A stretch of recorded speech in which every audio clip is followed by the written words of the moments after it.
لله والصلاة والسلام على رسول الله وعلى آله وصحبه أجمعين أما بعد. قال نبينا المكرم صلى الله عليه وسلم: من أتى حائدا أو امرأة في دبرها أو كاهنا فقد كفر بما أنزل على محمد.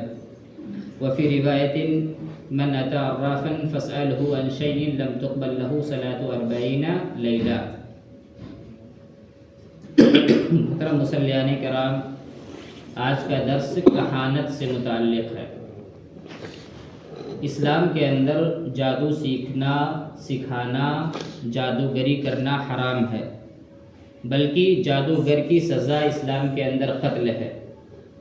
اسی طرح سے کہانت، کسی اسٹرالوجی کے پاس آپ جائیں، جیوتش کے پاس جائیں اور اس کے سامنے اپنا ہاتھ پھیلا کر کے، اپنے ہاتھوں کی لکیروں کو دکھا کر کے اپنا فیوچر جاننے کی کوشش کریں، اپنا مستقبل جاننے کی کوشش کریں،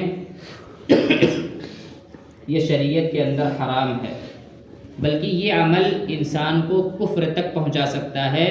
اگر انسان یقین کر لے، اسٹرالوجی جو بتایا ہو، کاہن جو حالات بتلائے ہوں آپ کے مستقبل سے متعلق، اگر آپ اس پر یقین کر لیتے ہیں تو آپ کافر بھی ہو جاتے ہیں۔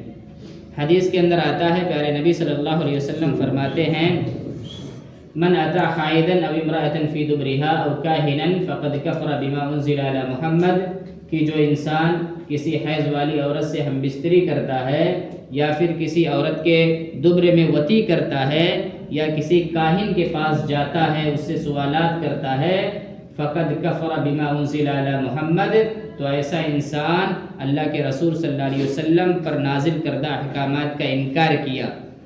اب ذرا سوچیں آپ، جو انسان نبی کریم صلی اللہ علیہ وسلم کے ایک حکم کا انکار کر دے تو ایسا انسان کافر ہو جاتا ہے۔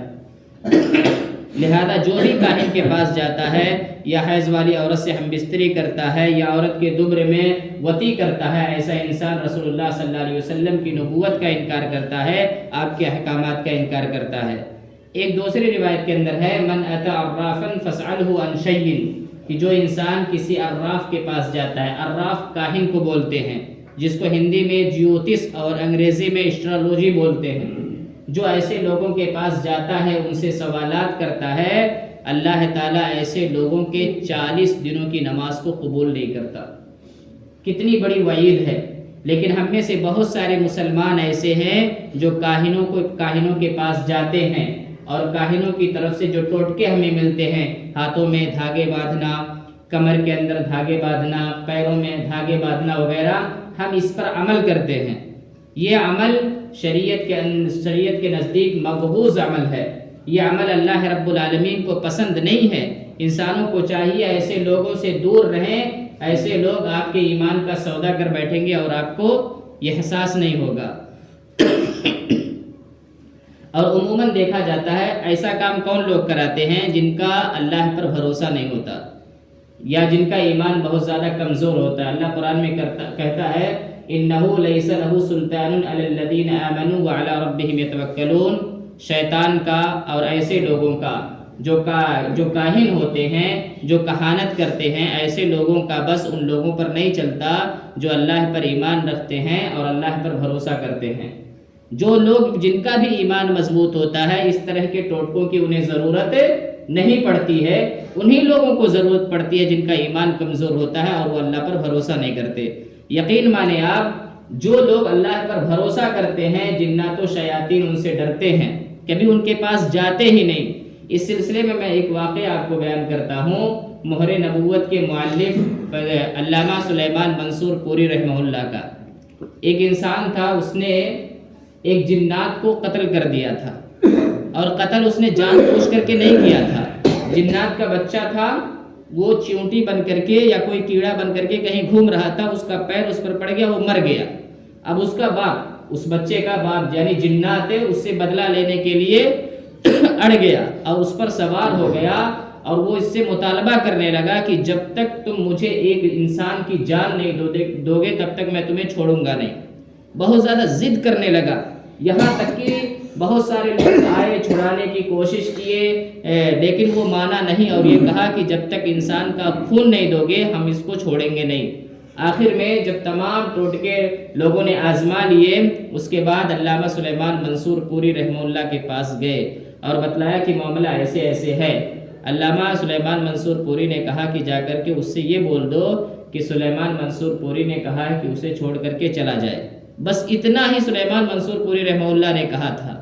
آیا آدمی اور اس جنات سے کہا کہ سلیمان منصور پوری نے کہا ہے کہ اسے چھوڑ کر کے چلے جاؤ، نہیں جاؤ گے تو خیریت نہیں ہوگی۔ تو شیطان کہنے لگا کیا تم سچ کہہ رہے ہو کہ سلیمان منصور پوری نے ایسا کہا ہے؟ انہوں نے کہا ہاں میں سچ کہہ رہا ہوں۔ فوراً وہ جنات اس کو چھوڑ کر کے چلا گیا۔ اب ذرا تصور کریں، سلیمان منصور پوری رحمہ اللہ نے کوئی ٹوٹکا نہیں آزمایا، وہ اللہ والے تھے، توحید پرست تھے، اللہ پر بھروسہ کرنے والے تھے، ان ٹوٹکوں سے دور رہنے والے تھے۔ اگر وہ اس کا علاج بھی کرتے تو کتاب و سنت کے مطابق علاج کرتے، ادھر ادھر کے ٹوٹکے ہرگز نہیں اپناتے۔ لیکن اتنا خطرناک جنات بھی محض ان کے کہنے سے دور ہو گیا۔ کیوں؟ کیونکہ سلیمان منصور پوری رحمہ اللہ موحد تھے، اللہ پر بھروسہ کرنے والے تھے، ان کا ایمان مضبوط تھا۔ اگر ہمارا بھی ایمان سلیمان منصور پوری رحمہ اللہ جیسا ہو جائے، ہم اللہ پر کلی طور سے بھروسہ کرنے والے ہو جائیں، ایسے جناتوں سے ہمیں ذرہ برابر ڈر نہیں لگے گا، اور نہ ہی یہ جنات ہمارا نقصان پہنچا سکتے ہیں، اور نہ ہی کسی کاہن کے پاس ہمیں جانے کی ضرورت پڑے گی۔ لہذا ہم میں سے ہر انسان کی یہ کوشش ہونی چاہیے کہ ہم اب سب سے پہلے اپنے ایمان کو مضبوط کریں، اللہ پر بھروسہ رکھیں، اللہ سے متعلق آپ کا یہ یقین ہونا چاہیے کہ اس دنیا کے اندر آپ کا کوئی کچھ نہیں بگاڑ سکتا، کوئی بھی مخلوق ہو، جنات ہو، شیطان ہو، کوئی بھی ہو، اگر اللہ نہ چاہے نا تو آپ کا کوئی کچھ نہیں بگاڑ سکتا ہے، اور اگر اللہ چاہے تو پوری دنیا آپ کو بچانے کے لیے آپ کو بچانے کے در پر ہو جائے، اور اللہ آپ کا برا چاہے تو آپ کے ساتھ برا ہی ہوگا۔ لہذا اپنے ایمان کو مضبوط کرو، اللہ پر بھروسہ رکھو، ان کاہنوں سے دور رہو، ان ڈھکوسلوں سے دور رہو، ورنہ اپنے روپے پیسوں کو بھی برباد کرو گے اور اپنے ایمان کو بھی کھو بیٹھو گے۔ اللہ رب العالمین سے دعا ہے اللہ تعالی ہم سب مسلمانوں کو توحید پر قائم رکھ۔ آمین۔